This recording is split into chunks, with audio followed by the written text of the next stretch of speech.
Welcome to Truth by Billie Beene. Today's date, June 22nd, 2025. Time in Texas, about 7 p.m. I have a subscribe button in the lower right corner of my screen. Thanks for like, subscribe, and share, and for hitting the like button, which helps my channel to grow. So we've been hearing about the U.S. hitting nuke sites inside Iran, a great victory for the U.S. military, I believe the greatest military in the history of the world. We understand the pilots flew the B-2 stealth bombers 37 hours to make that run. Now we're hearing new information coming out from Iran. And just a few minutes ago, this came out on worldwide news that the president of Iran, Mahmoud Pezeshkian, has just resigned.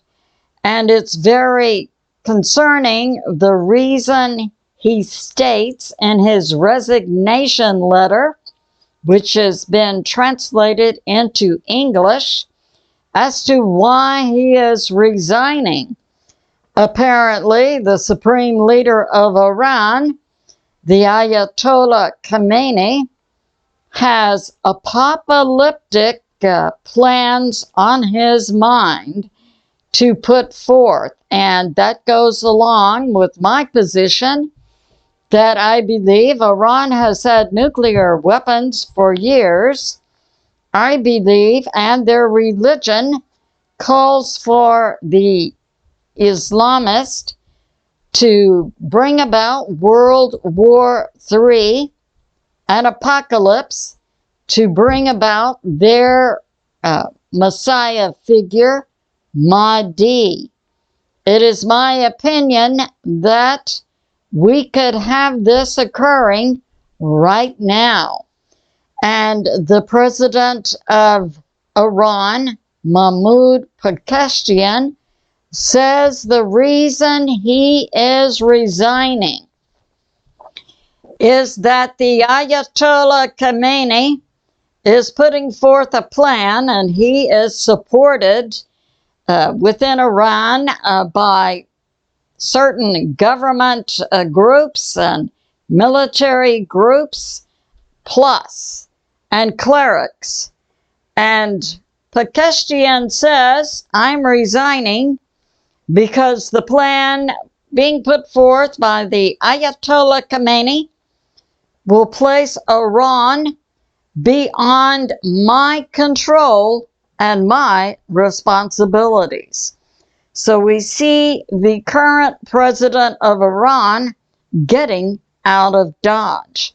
And the U.S. intel right now about what's coming out of Iran is that Iran does want to bring about an apocalypse, and that the Ayatollah Khamenei plus many others inside Iran have an apocalyptic mindset. And it's believed that Iran will set off sleeper cells, which are embedded in the U.S. and are working with the cartels. Iran will activate sleeper cells inside the U.S., most likely July 4. Iran, this afternoon, their parliament voted to close the Strait of Hormuz, while the U.S. Navy is committed to keeping it open. So we could see clashes coming. So we have Iran, we have the Strait of Hormuz, through which much of the world's oil and natural gas flows. Currently oil is at $75 a gallon. As soon as Iran, and we understand the IRGC is currently mining the Strait of Hormuz. As soon as we see it not being usable for global shipping, it's predicted by oil analysts that per barrel we could see $200 to $300 per barrel of oil, which means our gas at the pump would be $10 a gallon. So that's going on.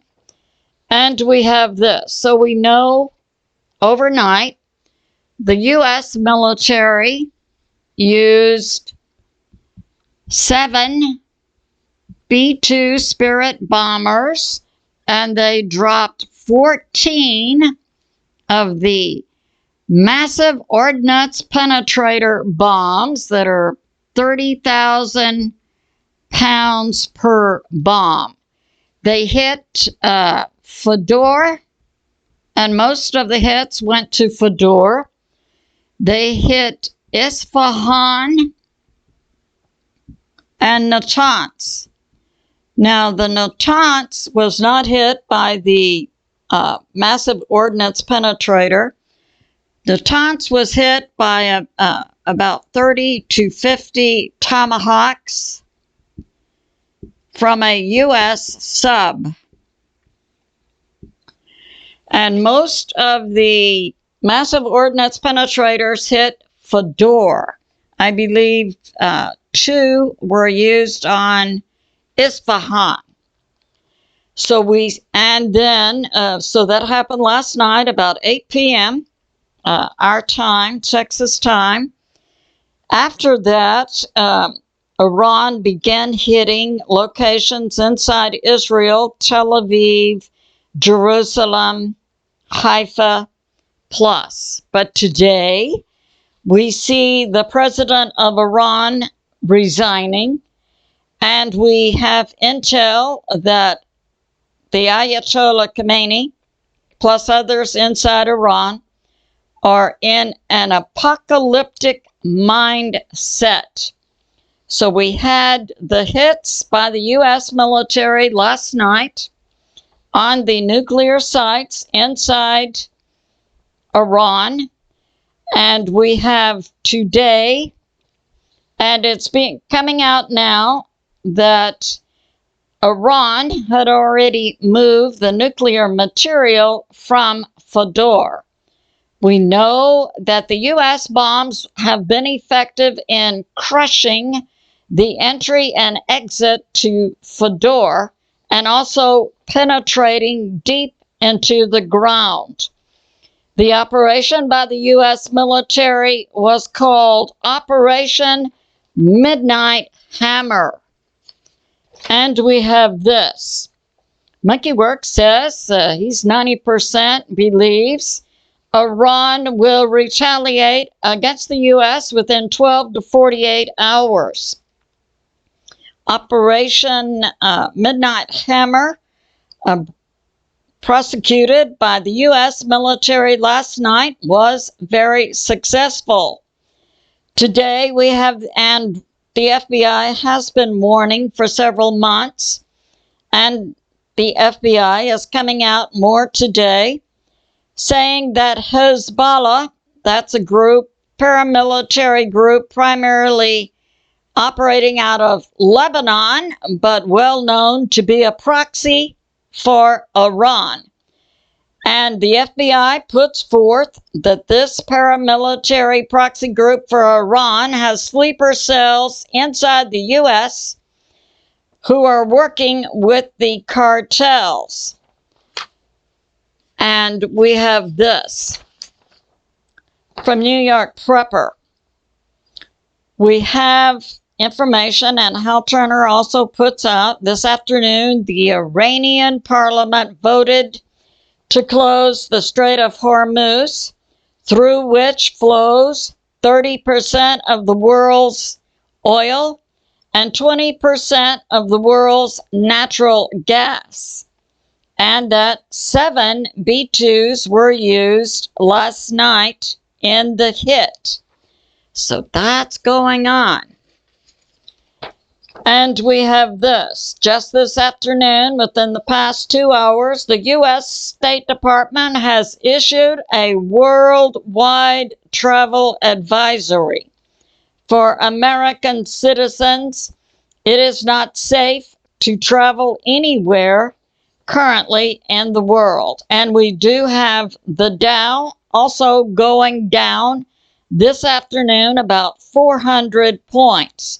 And we have oil going up also. And we have this. Yes, so New York preppers information is it's suspected that Iran had moved the nukes from Fedor before the hit.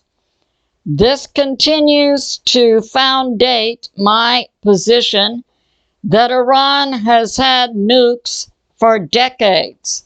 Now it's believed the fanatic religious mindset of the Ayatollah Khomeini and others in the Iranian government will bring about Iran's use of nukes against, initially, I would believe, Israel, but possibly against U.S. military, and they will hit U.S. military bases. Of course, at that time, the U.S. military will mobilize and will annihilate Iran. So that's going on. And we have this from WERX. Yes, the Iranian sleeper cells are in bed with the cartels. And intel is coming out that these Iranian sleeper cells are actively working with cartels in Paraguay, Argentina, Brazil. 3 primary cartels work with the Iranian sleeper cells, including Sinaloa. The Iranian sleeper cells have trained the cartels to use explosives and tunnels. And it's believed the Iranian military, the IRGC, is operating out of Venezuela. And we have this. So I put this forth. WERX believes we may see many parts of Jeremiah 49 fulfilled in the weeks ahead, and repeats President Trump's words as he addressed the nation last night. And the president said, "Thank you, God. We love you, God. And may the Lord bless the U.S. military, the Middle East, and God bless America." This concludes my flash. I love you, and I'll see you soon.